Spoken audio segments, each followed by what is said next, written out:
Okay. Thank you for my first speaker. Because of mentioning data protection, I think it was a nice conclusion, a nice beginning from uh, of my presentation. Um, I won't be so exciting, and I think my speech will be a bit boring because I see everyone bored when talking about personal data and GDPR and AI Act. Sorry for that, but I think it's quite necessary to have an overview about AI and personal data. I will mention AI Act and also GDPR, but first of all, I would like to give you an overview about the processing of personal data in artificial intelligence. Um, where can we find personal data processed by artificial intelligence? Uh, some purposes had been already mentioned. It is person recognition, emotion recognition, biometric recognition of biometric characteristics, behavior prediction um, in the application, in a policing application, and also credit worthiness assessment and other evaluation, other um, for example, risk-based assessment, um, uh, health assessment or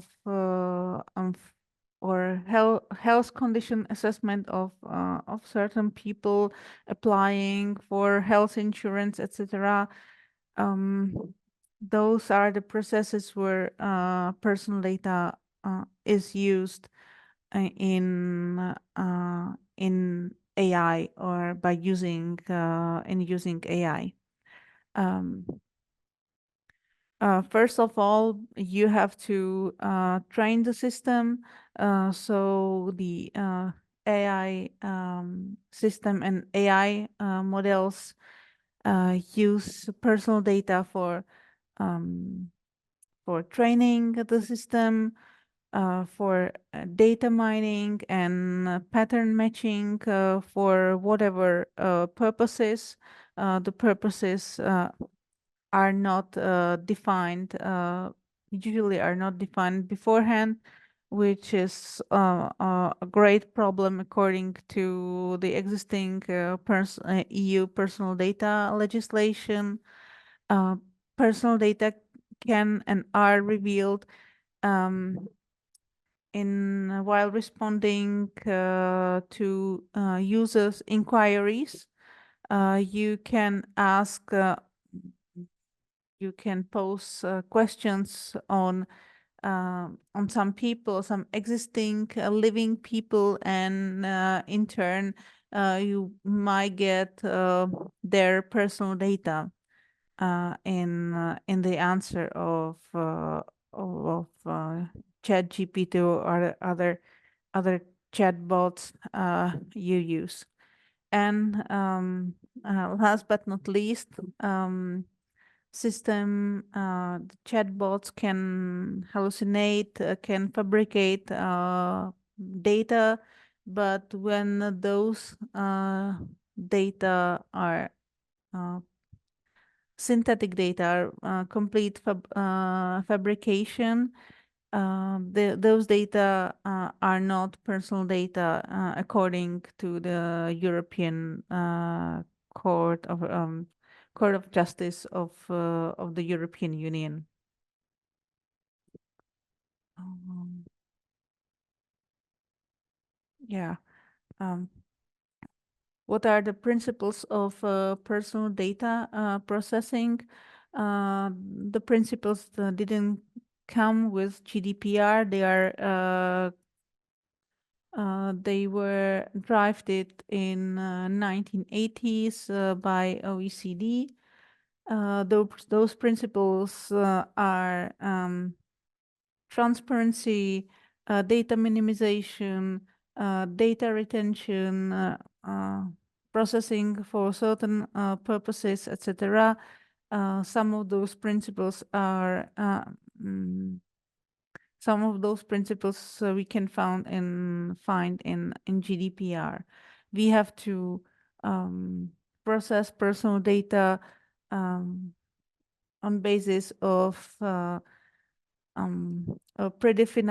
predefined legal grounds. It means well known, or you are really familiar with consent for processing of your personal data, but the personal data can be processed also for performance of a contract, for legitimate interests, for vital interests of physical person, etc. So, but the legal or the number of legal grounds on which you can process personal data are limited. Of course, you can use compatibility principle.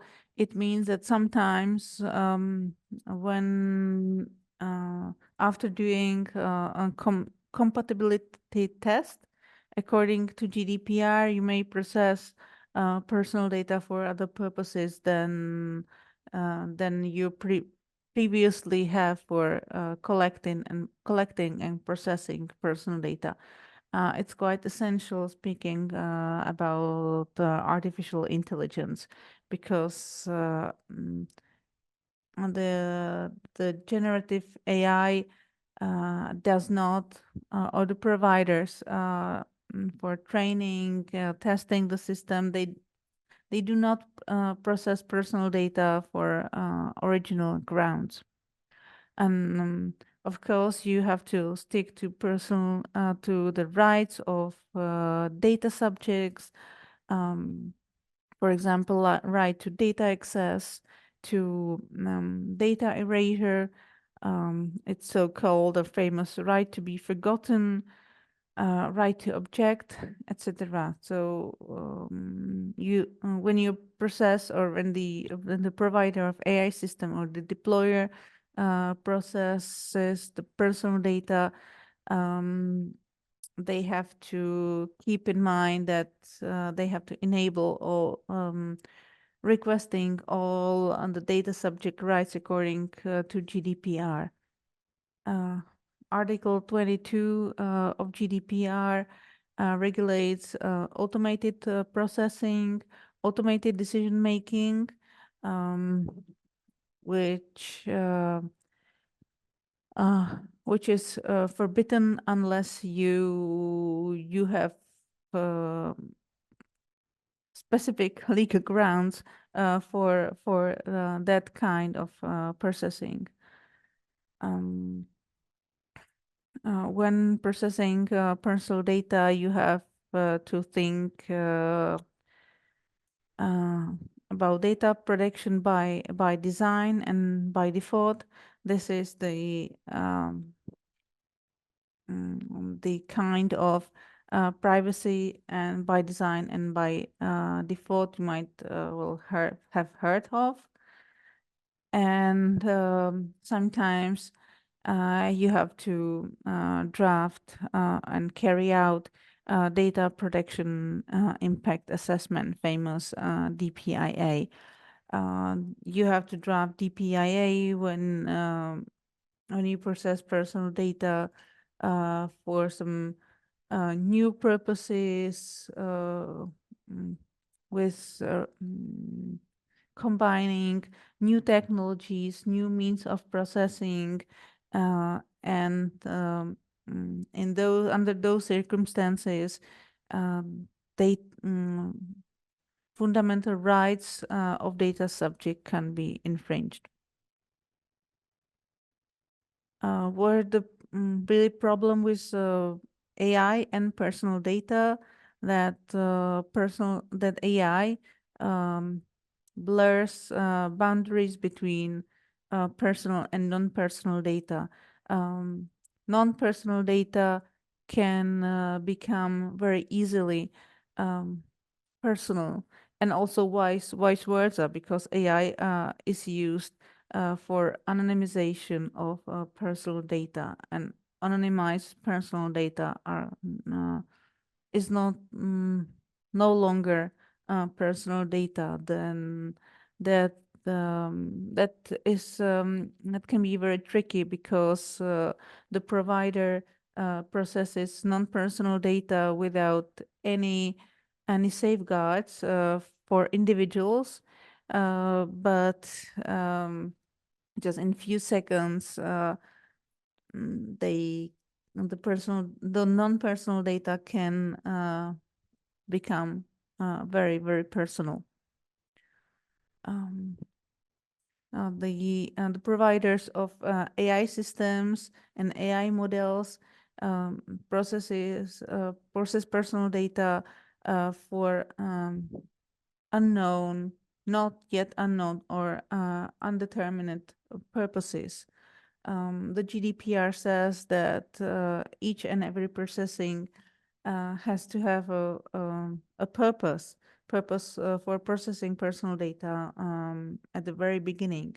But this is not the case with artificial intelligence. They process uh,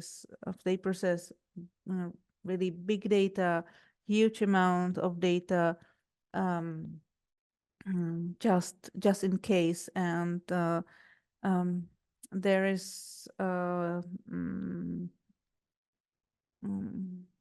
there's a trouble with data and the GDPR and data minimization principles and AI, because the more data you have, the better system you can operate.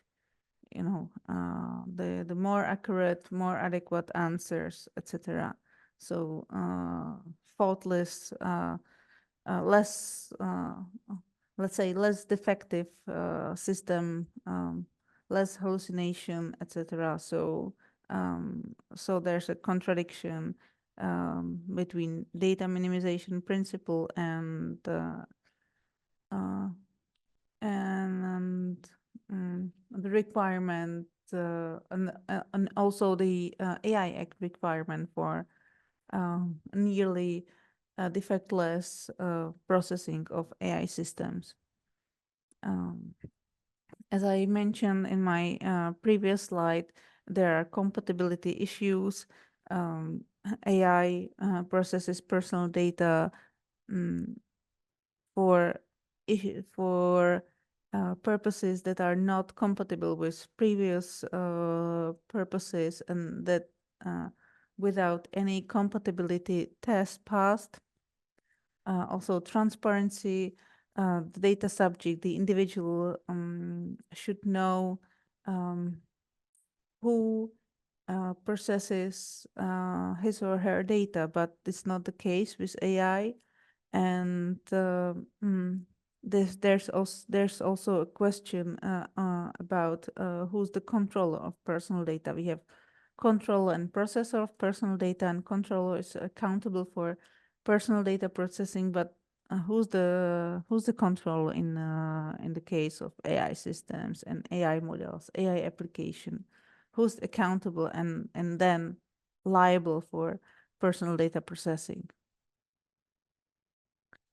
I can check the time. Yes. Yes, sorry again. I have to remind you the time a little bit so we Okay. can write it up, wrap it up more Uh, cohesively. But okay. it's okay. Just Just yes. Just AI Act mentions quite well done data related obligations, but uh, unfortunately only for providers of a high-risk system during training, testing, and validation of those high-risk systems. The AI Act missed out data management and some data rules, principles, and regulations on processing of personal data and data as such in the systems that are not high risk. But I would recommend to take the Article 10 analogously to